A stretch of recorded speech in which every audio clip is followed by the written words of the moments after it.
சலங்கை விருது என்பது நான் இதுவரைக்கும் கேள்வியே பட்டதில்லை. சுமார் 160 விருதுகள் நான் வாங்கிவிட்டேன். ஆனால் சலங்கையே ஒரு விருதாக அளித்திருப்பது ஒரு பெரிய நிறைவை எனக்கு அளிக்கிறது.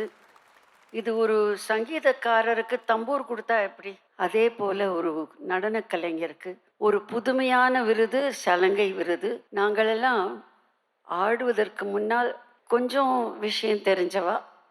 நான் மட்டும் இல்லை, இந்த கலையை கற்றுக்கக்கூடிய பாக்கியம் உள்ளவர்கள் யாரும் முதல்ல சலங்க பூஜைன்னு ஒன்று பண்ணிட்டு அதுக்கப்புறம்தான் அரங்கேற்றம் பண்ணுவாங்க. அந்த சலங்கைக்கு எப்பொழுதுமே ஒவ்வொரு நிகழ்ச்சி நடத்துவதற்கு முன்னால் அந்த ஒப்பனை அறையில் சலங்கைக்கு பூஜை செய்துவிட்டுத்தான் நான் என் காலில் கட்டிக்கொள்கிறேன். இதை நான் இங்கு சொல்ல வேண்டும், ஏன்னா இளைஞர்களுக்கு இது தெரிய வேண்டும். சௌகரியமாய் சபரிமலை சென்று வர Sri Murugan travel agency, sabarimalayatra.com.